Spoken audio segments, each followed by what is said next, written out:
Hə, deməli, keçən dəfə ümumdünya cazibə qanunundan danışdıq, ağırlıq qüvvəsindən danışdıq. Bu gün isə yalnız ağırlıq qüvvəsinin təsiri altında hərəkətlərdən danışacağıq. Bura hansılar daxildir? Yer səthindən şaqılı yuxarı atılmış cismin hərəkətidir, şaqılı aşağı atılmış cismin hərəkətidir, bir də sərbəst düşən cismin hərəkətidir.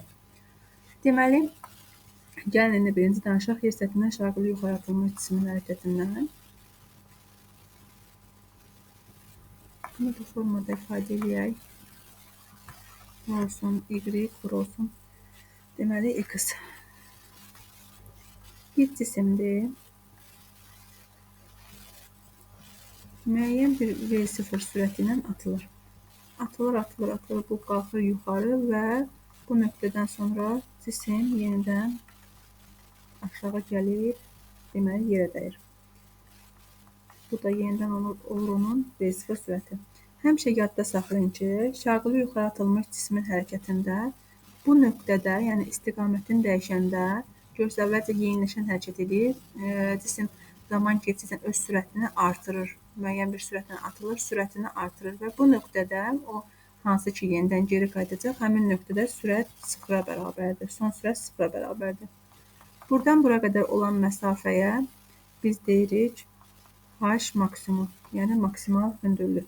Görürsünüz ki, burada cisim müəyyən bir A təcili ilə aşağı düşür.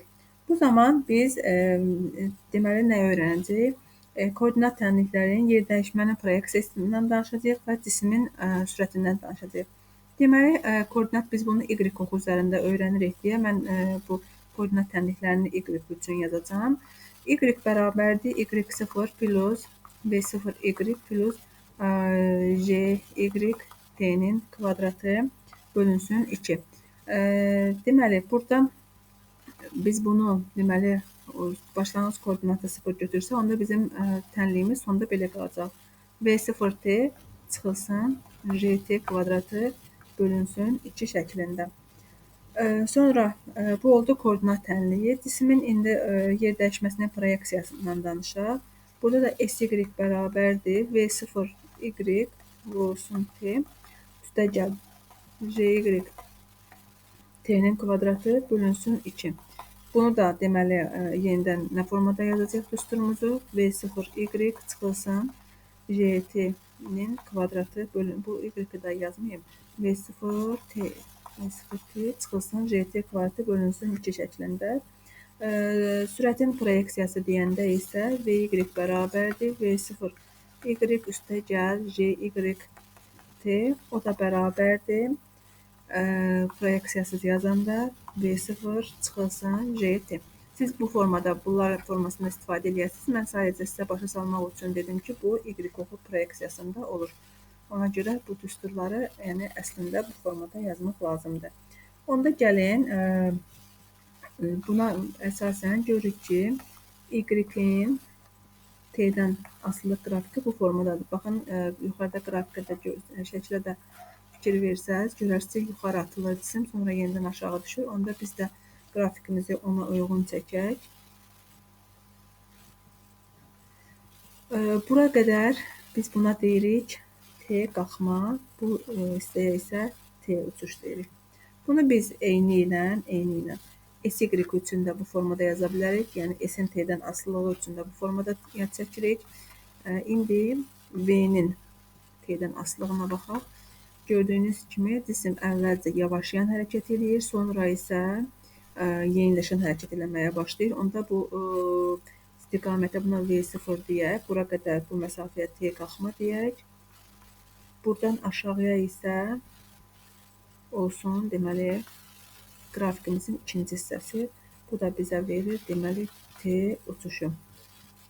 Biz bu nöqtəni isə adlandırırıq mənfi V0.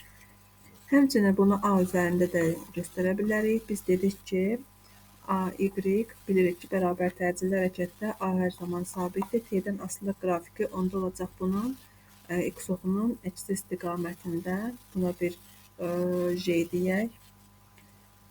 Bu hissə olacaq T qalxma. Bura isə bizə verir T uçuşu. İndi gəlin, bunlar oldu qrafikləri. Gəlin indi düsturlarından danışaq. Deməli, cismin müəyyən anda sürətindən danışaq.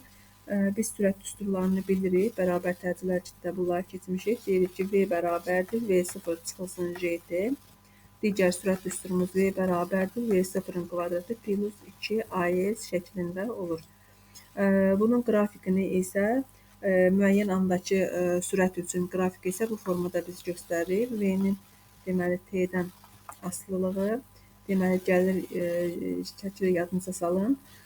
Yavaşlayan hərəkət, sonra isə yeniləşən hərəkət. Bu da olur deməli T uçuş, bu nöqtəyə isə deyirik T qalxma. Bu isə olur V0 nöqtəsi. Bu belə. Sonra yer dəyişmədən danışaq. Yer dəyişmənin də düsturlarını siz əzbər bilirsiniz. Bunlar hansılardır? Deməli, H bərabərdir. Bu həm cismin yer dəyişməsi, yəni cismin yerdən olan hündürlüyü nəzərdə tutulur. Deməli, belə yadda saxlayın ki, həmin düsturda biz S-lə yazırdıq. İndi S-lə yox, deməli H-lə yazacağıq bu düsturları. Orada düsturların yerinə A qoyurduq. İndi A yox, J qoyacaq. Yəni, bu qaydanı yadda saxlayın. Yəni, bunları əvəz eləyin və gətirib bütün düsturlarda tətbiq edin. Onda düsturumuz olacaq V0T çıxılsın AT kvadratı bölü 2 idi. İndi olacaq JT kvadratı bölü 2. İkinci dedik ki, H bərabərdir V kvadrat çıxılsın V0-ın kvadratı bölünsün 2J. Bu gördüyünüz kimi yavaşlayan hərəkətdir. Onda mən bu düsturu bu formada yazacağım. V0-ın kvadratı çıxılsın V, bu deyil, V0-ın kvadratı çıxılsın V kvadratı bölünsün 2A7 olur 2J. Digər halda H bərabərdir V plus V0 bölünsün 2 vurulsun T idi. Yenə də eyni qaydada yazırıq.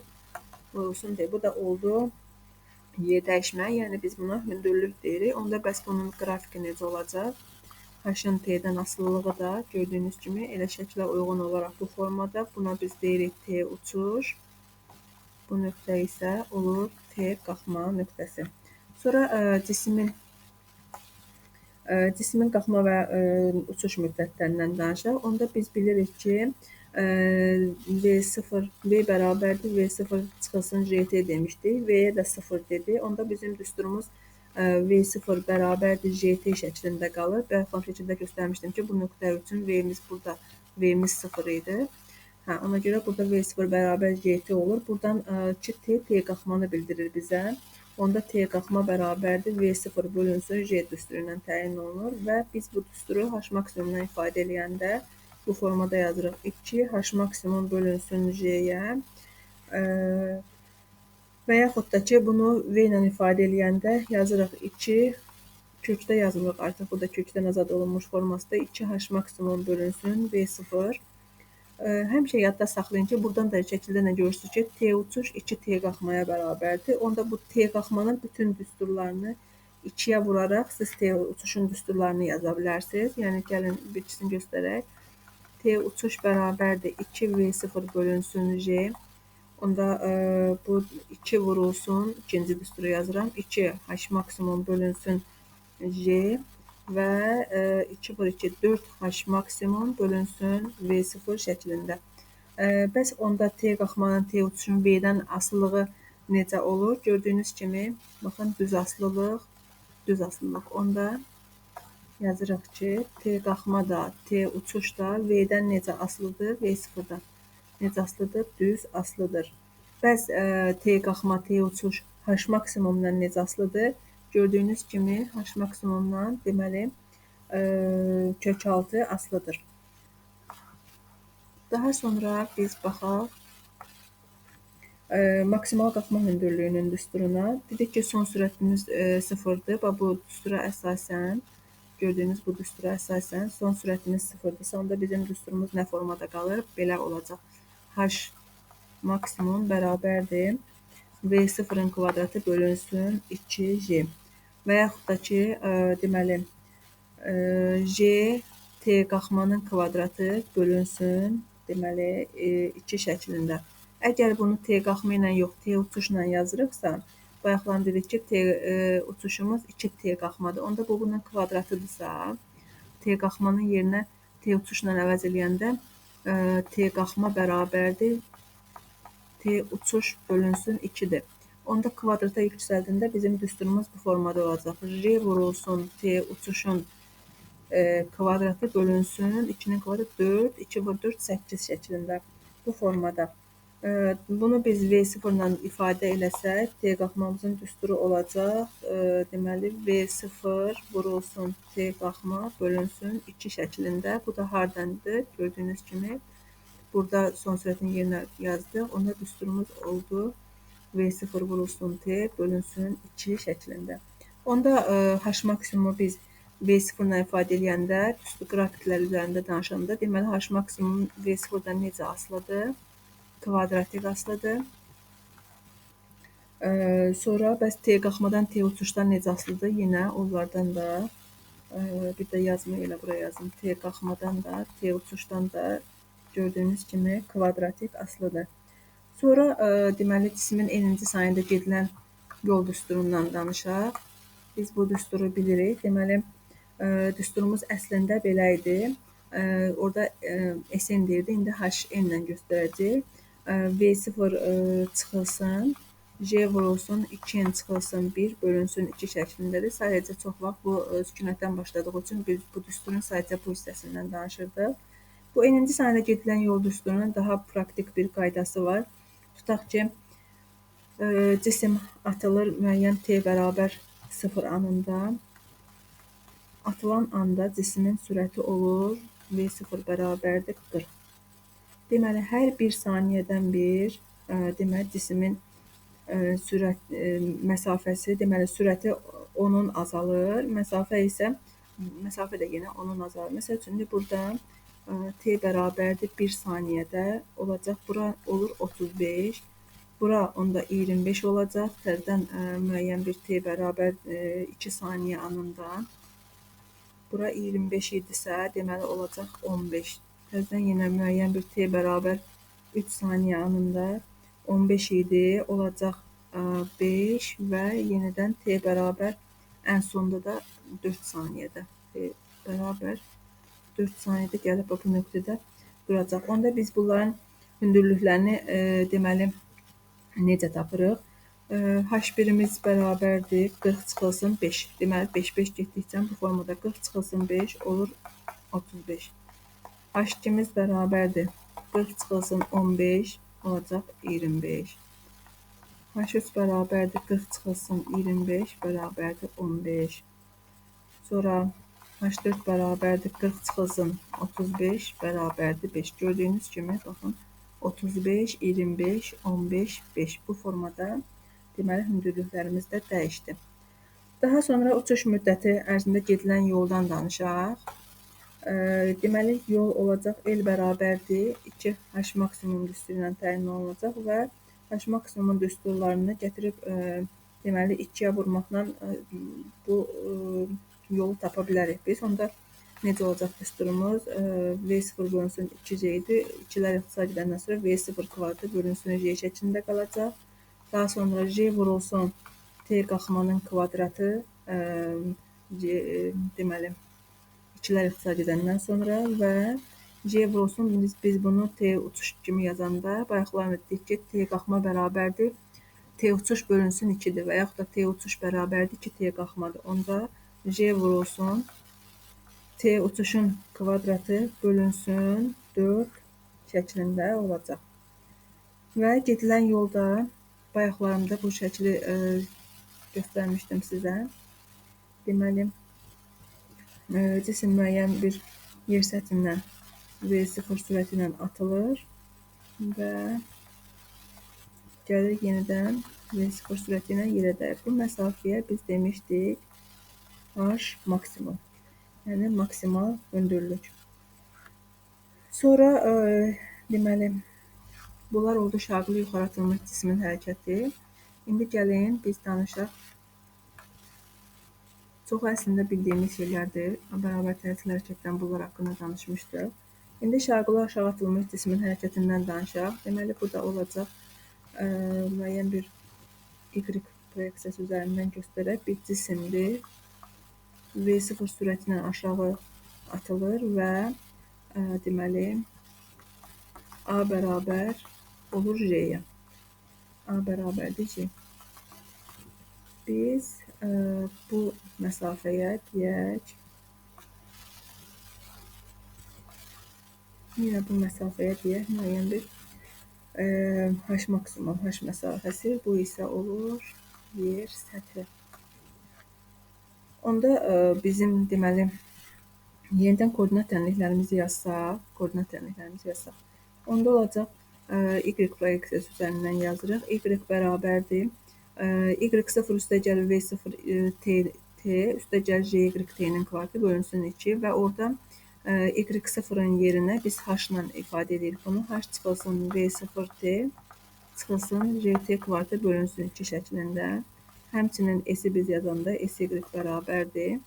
Gördüyünüz kimi aşağı düşür deyə, onda V0 mənfi olacaq. Mənfi V0t və yeniləşən hərəkətdə çıxılsın JT kvartı bölünsün 2.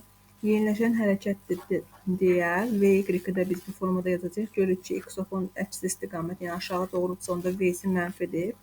Mənfi V0 çıxılsın AT, yəni A-nı biz C ilə əvəz eləmişik, yəni çıxılsın JT. Deməli, oldu bu nə? Bərabər yeniləşən hərəkətin düsturları. Həmçinin biz bunları qrafiklər üzərində də göstərəndə eyni ilə bu formada, deməli, Y-in T-dən asılığı, onda biz bunu bu formada göstərə bilərik ki, sonra onu deməli, bu sürüşdürmə metodundan istifadə edərək x-oxunun əks istiqamətini qoyanda olacaq bu formada. Bu məsafə olur onun T uçuş məsafəsi. Yəni, gəlin onu dediyim kimi göstərək. SY-i göstərəndə, bura T sürüşdürmə metodu bu formada. Biz buna deyirik T uçuş məsafəsi. Bəs VY-i necə göstəririk? Yenə x-oxunun əks istiqamətinə bərabər yeniləşən hərəkət. Bu nöqtəyə deyək T uçuş. Həmçinin biz bunu təcilin də qrafikini göstərə bilərik. A-nın T-dən asılılığı. Gördüyünüz kimi J də mənfidir, x-oxunun əks istiqamətində və sabit. Bu olur J nöqtəsi. Bura T uçuş deməli. Bu hissəni də biz adlandırsaq, buna da T qalxma deyə bilərik. Bu da belə. Onda gəlin biz bunu düsturlarından istifadə edərək yazaq. Məsəl üçün, dedik ki, yeniləşən hərəkətdir. Əgər biz bunu x-ox istiqamətini də götürsək, onda sürətin düsturlarından yazsaq, V bərabərdir. Yeniləşən hərəkətin düsturlarından istifadə edəcək hər birində. Onda bu formada yaza bilərik. JT V bərabərdir. V0-ın kvadrati plus 2JH. Bu oldu deməli V-nin düsturları və x-ox istiqamətində yazdımsa, onda bunu da V-nin T-dən asılılığında bu formada göstərəcəm. Deməli, bu olur V0. Bu nöqtəyə isə dedim, nə? T uçuş. Daha sonra yer dəyişmənin düsturlarını götürsək, yer dəyişmə də deməli bizdə nədir? Düşmə hündürlüyünü verir. Onda yenə H-ın düsturlarından istifadə edəcəm. Yəni S-in yerinə H yazacağam, A-nın yerinə J yazacağam. Onda düsturlarım bu şəkildə olacaq. V0T plus JT-nin kvadrati bölünsün 2. Yeniləşən deyə hərəkət onda olduğu kimi qalır. Düstur V kvadratı çıxılsın V0-ın kvadrati bölünsün 2-dir. Bayaqlar fikir verdinizsə, bərabər yavaşlayan üçün yazmışdım o düsturu. V0 kvadratı çıxılsın V kvadrati bölünsün 2J idi. İndi yeniləşən olduğu üçün düsturumuz olduğu kimi, yəni V kvadrati çıxılsın V0 kvadrati bölünsün 2 şəklində olur. Digər halda isə məsələdə təcil olmazsa, sərbəst sürmə təcili, onda bu düsturdan gedirik. V plus V0 böl 2 vurulsun T. Onda bərabər yeniləşən hərəkət. Biz bilirik ki, S-in düsturları parabolik düsturlar, daha doğrusu qrafiklər parabolikdir. Onda biz H-ın T-dən asılılığını da o formada götürəcək. Bərabər yeniləşən olduğu kimi bu formada ifadə edirik və biz buna da deyirik T uçuş. Daha sonra deməli, eninci sayəndə gedilən yol düsturundan da istifadə edərək məsələlərini edə bilərsiniz. Onda H-in bərabərdir. V0 plus J vurulsun 2-yə çıxılsın 1 bölünsün 2 şəklində olur. Burada artıq deməli necə olacaq? Cisim müəyyən bir V0 sürəti ilə aşağı düşür. Deməli, burada onun sürəti tutaq ki, məsafəsi olur 25. Sürəti də tutaq ki, 20 metr böl saniyə ilə atılıb. Deməli, burada T bərabər 0 anda. Gəlir burada T bərabər 1 saniyədə olacaq burada. Bayaqlar dedik ki, yeniləşən hərəkət getdikcə həm öz sürətini artırır, onda sürətini artırsa məsafəsi də artacaq və 10 artır. HG bərabər 25 7 olur 35 metr. Sonra T bərabərdir 2 saniyədə olacaq necə? Deməli, 35 7 olacaq. H3 bərabərdir 45 metr və T bərabərdir 3 saniyə anında isə cisim yenidən gəlib bu yerə dəyəcək. Bu da olacaq yer səthi. Gördüyünüz kimi bərabər yeniləşən hərəkətdir. Daha sonra cismin orta sürətindən istifadə edə bilərsiniz. Burada V orta bərabərdir S bölü T və ya H bölünsün T. Digər tərəfdən isə V0 plus JT bölünsün 2-dən istifadə edə bilərsiniz. Həmçinin V plus V0 bölünsün 2 düsturlarından istifadə edə bilərsiniz. Əgər V ortanın deməli T-dən asılılıq qrafikini istəsə, onda bu formada yaza bilərsiniz. Buna da biz yenə deyirik T uçuş. Bu da oldu. Deməli, müəyyən hündürlükdən şarkılı aşağı atılmış cismin hərəkəti. Gördüyünüz kimi, burada da bərabər yeniləşən düsturlarından istifadə elədik. Həmçinin qrafiklərdə ona uyğun olaraq göstərdik. İndi isə müəyyən hündürlükdən sərbəst düşən cismin hərəkətindən danışaq.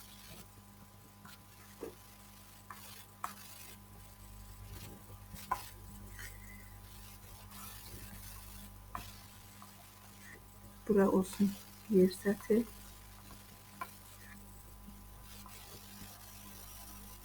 Burada onda V0 bərabərdir 0 olur.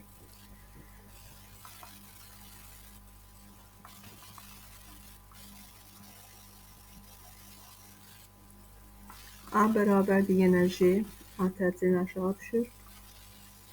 Və yenə bu məsafəyə biz nə deyirik? H. Burada H olur elə. Sərbəst düşən cisim necə hərəkət edir? Bərabər yeniləşən hərəkət edir. Onda bu səbəbdən də yerə yaxınlaşdıqca onun sürəti neyniyəcək? Artacaq.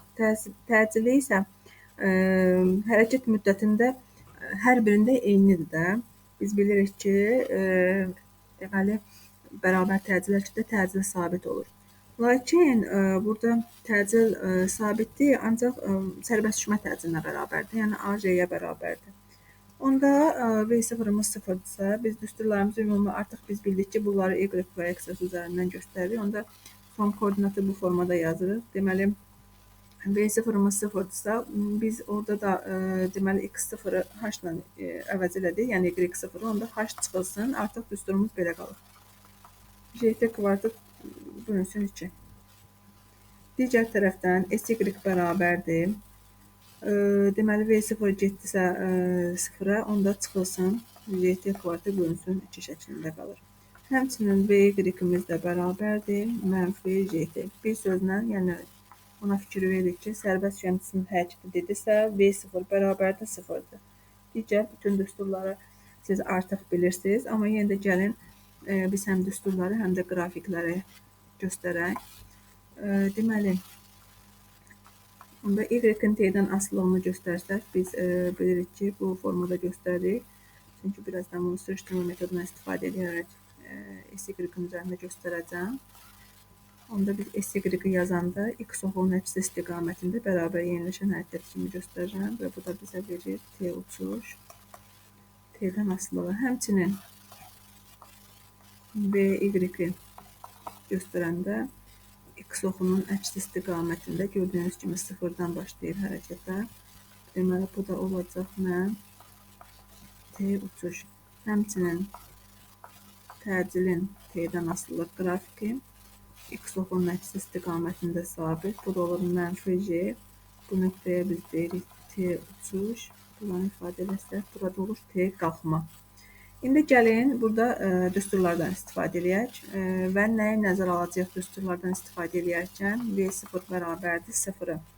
Onda V-nin düsturlarını yazaq. Deməli, demişdik, düsturumuz necədir? V bərabərdir V0 bərabər yeniləşən hərəkətdir. V0 plus JT-dir. Onda V0 0-a getsə, düsturumuz belə qalacaq. V bərabər JT. İkinci düsturumuz necə idi? V bərabərdir V0-ın kvadratı plus 2AS idi. Onda düsturumuz belə qalacaq. V bərabərdir. V0 getdi. 2AS idi. Onda 2J, A-nın yerinə J yazdım. S-in yerinə H yazdım. 2JH. Qrafiklərini göstərəndə deməli, bərabər yeniləşən və x istiqamətində göstərirəm. Deməli, bu V-dir, bu da T-dir. Olur bu formada. Bəs V-nin H-dan asılılığını göstərmək istəsəm necə olacaq? V H-dan gördüyünüz kimi kök altı asılıdır. Onda bunu da bu formada deməli ifadə edirəm. Sonra cismin yer dəyişməsi, yəni düşmə hündürlüyünü göstərək. Düsturumuz belə idi. Deməli, H bərabərdir V0T plus YT kvadratı bölünsün 2-də. Onda V0'ımız getdisə 0, düsturumuz belə qalır. H bərabərdir YT kvadratı bölünsün 2 şəklində. O da bərabərdir. Bir düsturumuz da var idi. V bərabərdir V kvadratı çıxılsın V0'ın kvadratı bölünsün 2J. V0 getsə 0'a, onda düsturumuz belə qalır. V kvadratı bölünsün 2J. Digər düsturumuz V plus V0 bölü 2 vur T idi. V0 getdi 0, onda düsturu qaldı. VT bölünsün 2. Bəs onda H-ın T-dən asılılığı necə olacaq? Deməli, H-ın T-dən asılılığı kvadratik bu formada parabola. Burada olur, bizə verir T uçuşu. Bəs cismin uçuş müddəti T uçuş bərabərdir. 3-cü ili səhv eləmirəmsə. 2 H-ı bir böyük yazmışam, burada böyük yazım. 2H bölünsün J şəklində və yaxud da ki, V bölünsün deməli J olacaq. Bunlar hardan çıxır? Deməli, dedik ki, V bərabərdir V0 plus J.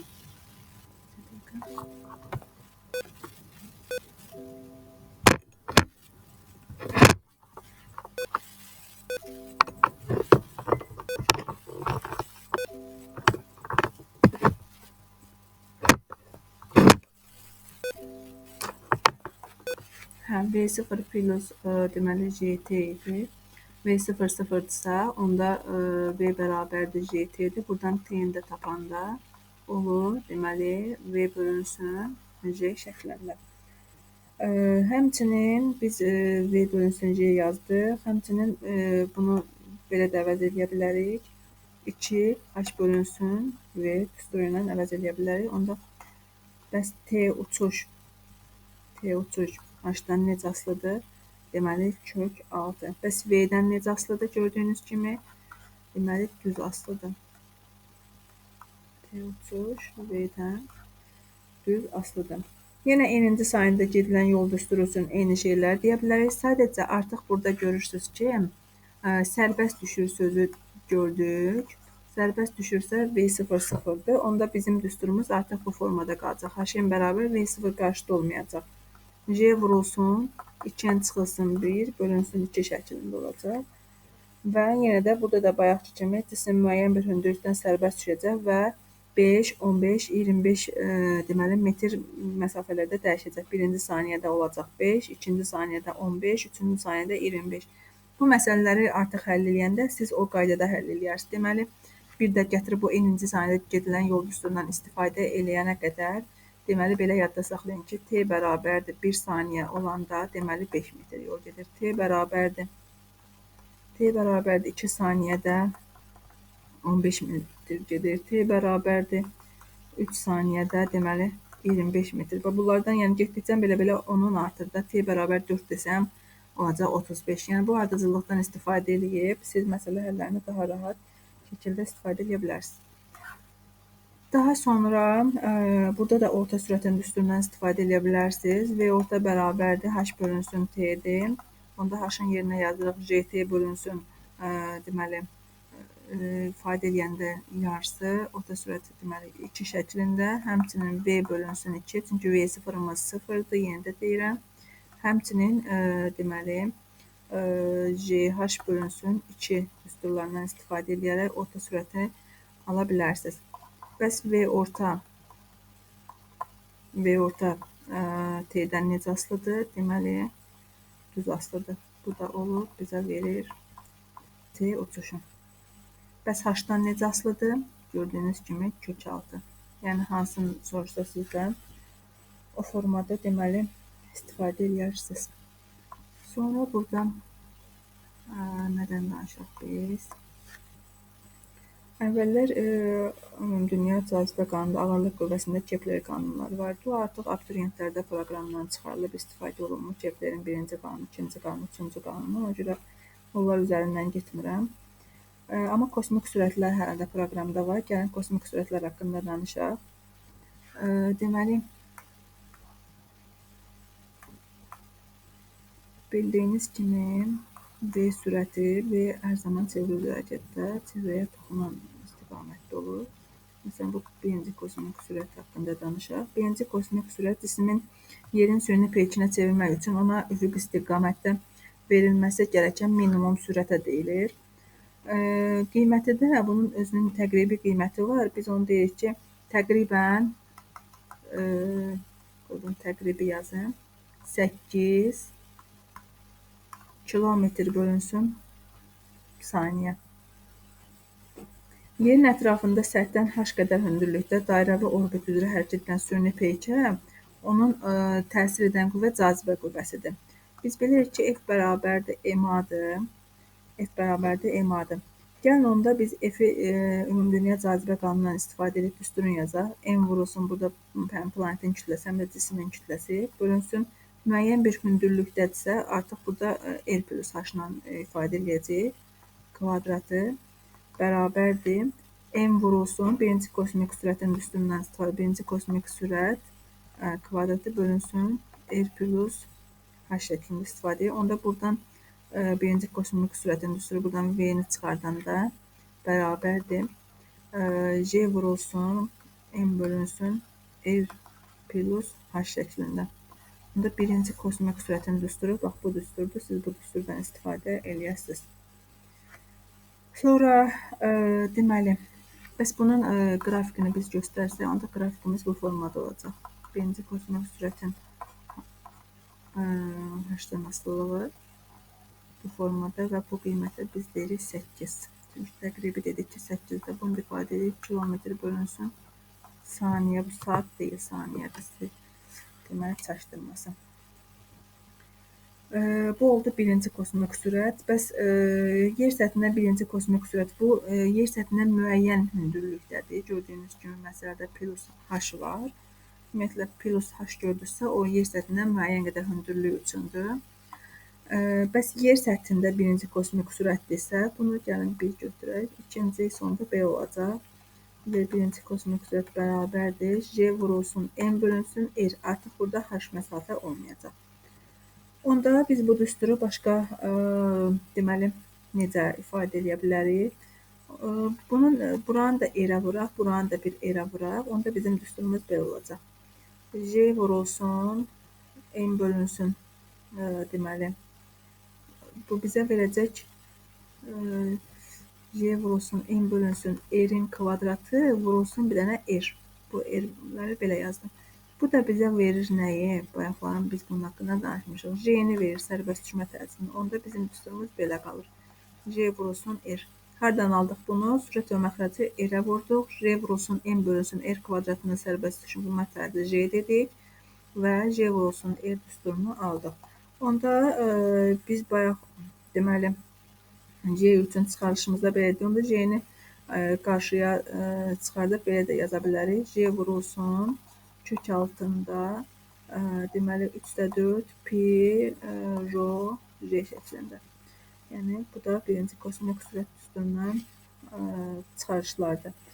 Yer səthindən və yer səthindəki müəyyən hündürlükdə birinci kosmik sürətlər arasında əlaqə düsturları var. Bu düsturlar sizə məsələ həllinizdə çox köməyinizə gələcək. Deməli birinci kosmik sürət müəyyən hündürlükdən bərabərdir. H V bölünsün, deməli 1 plus H bölünsün R şəklində.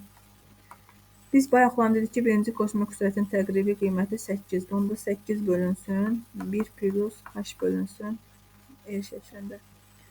Yəni ki, bunu qrafik üzərində göstərsək, bunu J-ni və F-in üzərində bu formada, yəni biz istifadə eləmişik bu qrafiklərdən. Deməli, bura bayaq dedik ki, neçədir? 8-dir.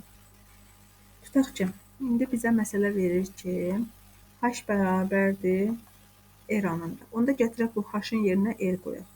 Onda belə olacaq bizim qiymətimiz. V birinci kosmik sürət bərabərdir 8 bölünsün 1 üstə gəlib böləndə 1, 1-in üstünə 1 kökdə 2. Onda olacaq, məsəl üçün, h bərabərdir, buranı götürək r. Buranı götürək 2r, buranı da götürək 3r. Onda h bərabərdir, h-da olacaq 8 kökdə 2. Kökdə 2 yox, 8 böl kökdə 2. Sayın, onu bölüm eləyim. Kökdə 2. Daha sonra gətirib yerinə qoyaq, h bərabərdir, yerinə qoyaq 2r. Onda birinci kosmik sürətimiz belə olacaq. 8 bölünsün 2r bölünsün r eləyir 2 üstə 1 olur 8 böl kökdə 3. Onda buraya yazırıq 8 böl kökdə 3. Sonra məsəl üçün qoyuram h bərabərdir 3r qoyuram. Onda bura 3r qoyanda rlər ixtisar edir 3 üstə gəl 1. 4, 4-dən də kök 2 çıxır və v-miz belə olur. V bərabərdir 8 bölünsün, deməli 2, 8-də 2-yə bölünür 4. Onda 3 nöqtəsi üçün isə olacaq 4. Bu da 0. Bu formada. Sonra ikinci, ən çox birinci kosmik sürətdən istifadə edirik. Məsələ həllərində də özünüz görəsiniz. İkinci kosmik sürəti isə yerin cazibə sahəsindən çıxarmaq üçün, deməli, cismi yerin cazibə sahəsindən çıxarmaq üçün lazım olan ən minimal sürət kimi nəzərə alırıq onu. Onda V2 bərabərdir. Birinci kosmik sürətlə arasında belə bir əlaqə düsturu var. Kök altında 2 vurulsun birinci kosmik sürət. Bu da bizə təxmini 11,2 kilometr bölünsün saniyə verir. Üçüncü kosmik sürət isə, bunlara bu əlavə məlumat kimi deyirəm, üçüncü kosmik sürəti, yəni yəqin ki, qarşınıza çıxmaz. Cismi günəşin cazibə sahəsindən çıxarmaq üçün lazım olan minimal sürətdir. Üçüncü kosmik sürətin biz yəni fərqli cür hesablaya bilərik, amma üçüncü kosmik sürət, yenə də deyirəm, sizə lazım deyil. Ən çox istifadə edildiyimiz birinci kosmik sürətdir. İkinci kosmik sürət isə bu formada deməli istifadə edilir. Hətta dördüncü kosmik sürət var. Bunu da biz cismi süd yolu, buna biz saman yolu qalaktikası deyirik. Yəni o cazibə sahəsindən çıxarmaq üçün lazım olan minimal sürətdir. Onun da təxmini qiyməti dördüncü 550 təqribi kilometr bölünsün saniyədir. Bunlar sizə lazım deyil. Ən çox istifadə edildiyiniz birinci kosmik sürətdir. İkinci kosmik sürətdə gördüyünüz kimi arasında belə bir əlaqə kökdə 2 hasilə qədər, yəni bir-birindən fərqlənirlər.